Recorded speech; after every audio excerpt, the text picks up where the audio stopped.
In this lesson, we are going to talk about the derivative of the quotients, meaning that if you have a function in terms of two other functions, which one is in the numerator, the other one in the denominator, we are going to find a formula to find the derivative of the fraction. For example, if f of x is the same as g of x over h of x, where g and h are also function of x, we need to find a formula for deriving f prime of x. Using the product rule, I can find f prime of x very simply. I can say that f of x is really g of x times h minus 1 of x.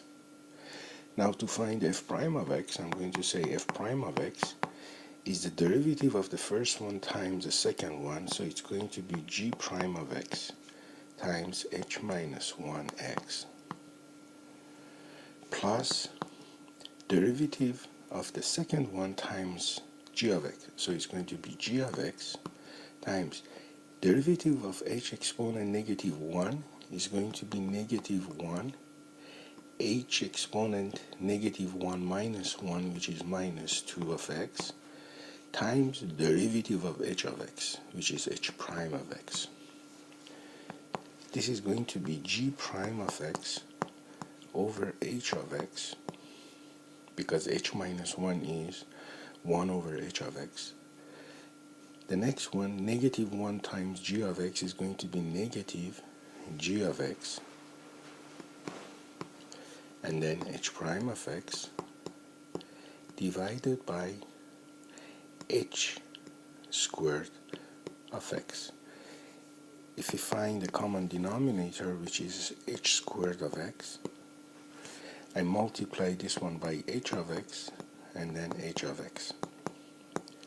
I get g prime h of x minus g of x h prime of x. So this is f prime of x. This is a formula that we are going to use to find the derivative of the quotient. As our first example, let's try to find the derivative of qx is equal to 6x minus 5 over x cubed plus 4. In this example, let's say we say g of x is going to be 6x minus 5, h of x is going to be x cubed plus 4. So q prime of x, based on the previous example, is the derivative of the numerator, which is going to be 6 times the denominator minus the numerator 6x minus 5 times the derivative of the denominator, which is going to be 3x squared, divided the denominator squared,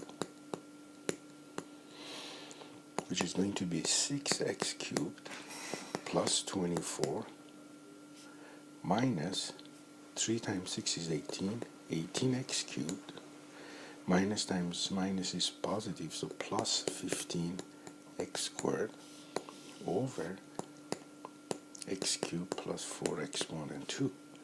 6x cubed negative 18 gives us negative 12x cubed plus 15x squared plus 24 over x cubed plus 4 exponent 2.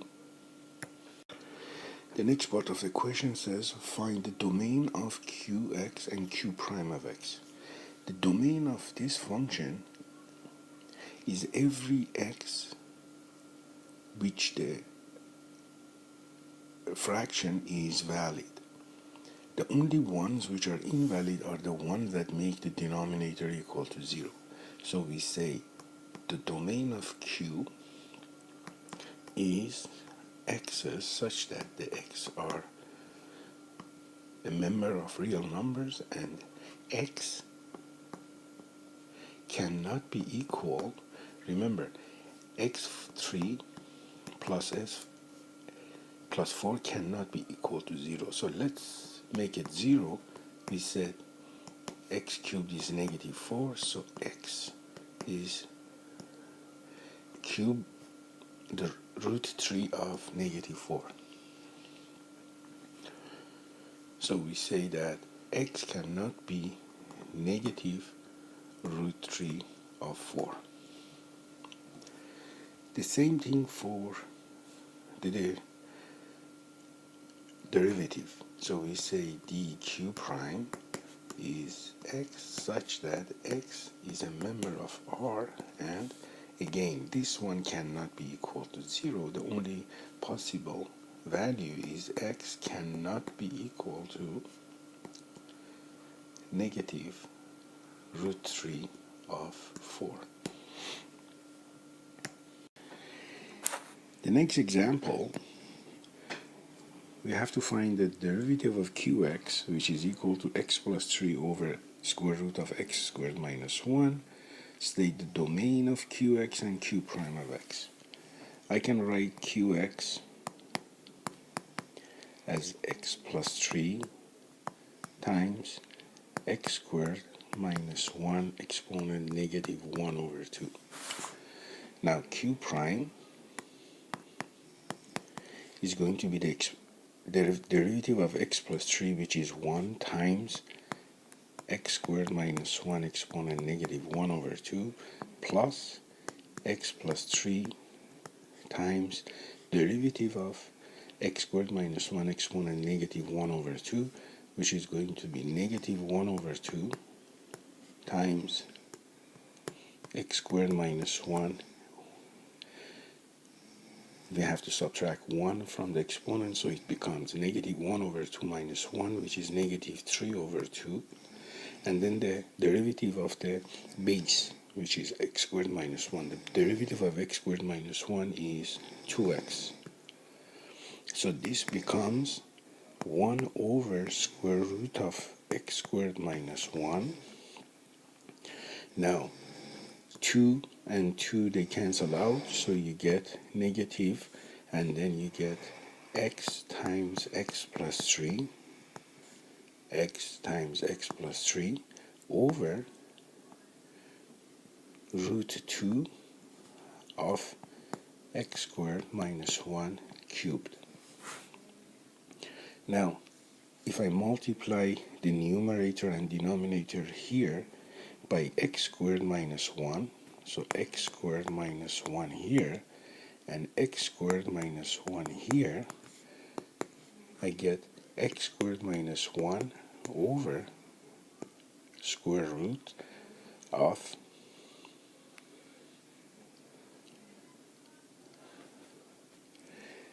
and this one is going to, the first one is going to give me x squared minus 1 cubed, because when x squared minus 1 goes under the square root, is going to make it x squared minus 1 squared times x squared minus 1 is going to be x squared minus 1 cubed, and then minus x times x plus 3 over square root of x squared minus 1 cubed.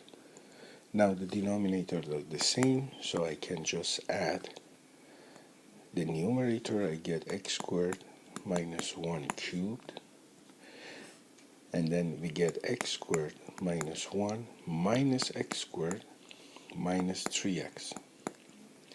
X squared is going to cancel out with x squared, and then I am going to get negative 1 minus 3x over square root of x squared minus 1 cubed. This is going to be our derivative. Now, to find the domain of q, we know that x squared minus 1 has to be here, has to be greater than 0, not equal to 0, because the denominator can't be 0. So I'm going to make x squared minus 1 equal to 0. I find that x is plus or minus 1. I draw the number line. This is the origin. This is -1. This is 1. If the number x is less than -1, let's say -2, -2 squared is going to be 4 minus 1 is 3, which is greater than 0. So this region is okay. Greater than 1 is also the same way is okay, but these two regions are not possible because x squared minus 1 will become negative. So this means that the domain of Q is x such that x in R and x less than -1 or x greater than +1.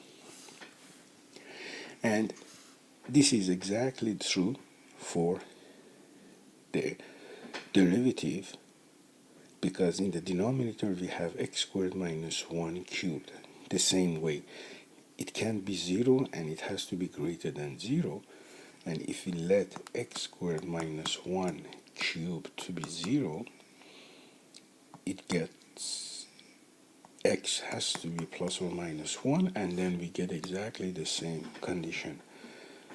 So dq and d of q prime is going to be the same. The next example wants us to determine the equation of the tangent to the curve y equal x squared minus 3 over 5 minus x at x equal to 3. So again, I'm going to write y is equal to x squared minus 3 times 5 minus x exponent -1.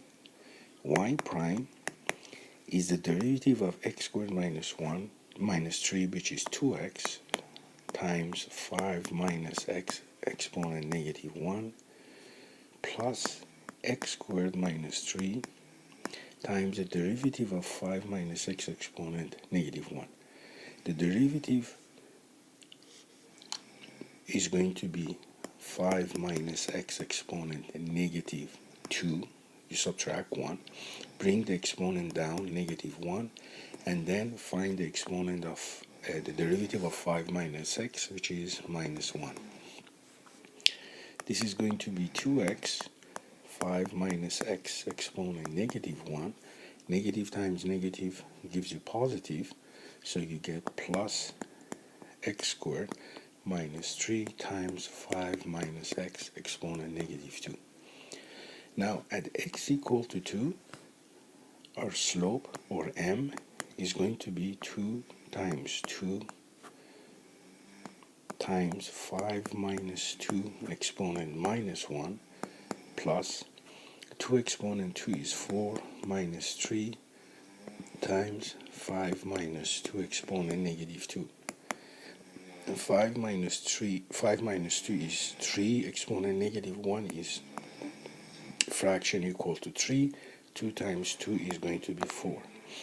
4 minus 3 is going to be 1, so we get plus 1 over 5 minus 2 is 3. 3 exponent -2 is going to be 9.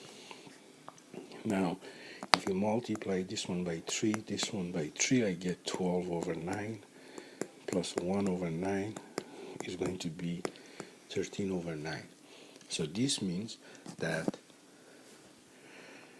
our slope is going to be 13 over 9. So our equation becomes 13 over 9x plus b. To find b, I have to find a point on the line. We know that the tangent goes through the point x equal to 2. The y value is equal to, substitute 2 in the original equation, 4 minus 3 is going to be 1 over 5 minus 2 is going to be 3. So the tangent has to go through the point 2 and 1 over 3. I'm going to sub it back here, and I'm going to get 1 over 3 is 13 over 9 times 2 plus b, which is 26 over 9 plus b.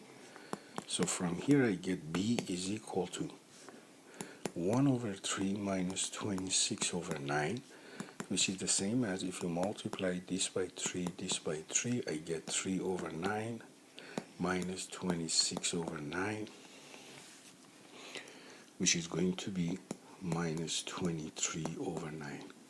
So our equation becomes y is equal to 13 over 9x minus 23 over 9.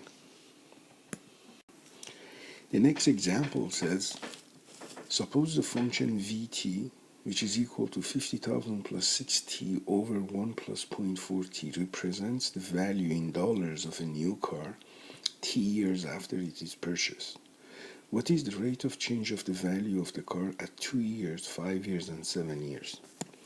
To find the rate of change at these number of years, we need to find the derivative. So I can write v is equal to 50,000 plus 60 times 1 plus 0.4t, negative 1, exponent negative 1. So v prime is the derivative of the first bracket times the second one, so 6 times 1 plus 0.4t exponent negative 1 plus the first bracket times the derivative of the second bracket. The derivative of the second bracket is to bring the exponent down, then subtract 1 from the exponent, minus 1 is minus 2, times the derivative of inside the bracket, 0.4. So this is our derivative. Now we have to find the derivative after 2 years. So v prime of 2 is 6 times 1 plus 0.4 times 2 exponent negative 1 plus 50,000 plus 6t is 12, 6 times 2 times negative 1 times 1 plus 0.4 times 2 is 0.8 exponent negative 2 times 0.4. If you go ahead and evaluate this one, we get negative 6,170.99 cents. This means that after 2 years, the value of the price decreases by $6,170.99 per year. Now v prime of 5, we do exactly the same thing. And if you evaluate this one, you get negative $2,221.56 per year. And if we evaluate at 7, we will find that this is negative $1,384.63 per year. So these are part A, the solution to part A. The next part of the question says, what was the initial value of the car? The initial value of the car is when t is equal to 0. So v of 0, when t is 0, 6t is 0, 0.4t is 0, so the answer is $50,000. The last part of the problem says, explain how the values in part A, which I have rewritten here, these are the values that we got, can be used to support an argument in favor of purchasing a used car rather than a new one. The reason is that if you look at the rate of change after 2 years, 5 years, and 7 years, you can see that after 2 years, the car is losing its value by $6,170.99 per year. When it gets to 5 years, it goes to negative $2,221.56, so it's losing by $2,000, almost $2,000, a little bit more than that, per year. When it gets to 7 years, the value is getting to $1,384 per year. So this means that the car is losing the value less when it gets older. So it's better to buy an older car than a new one.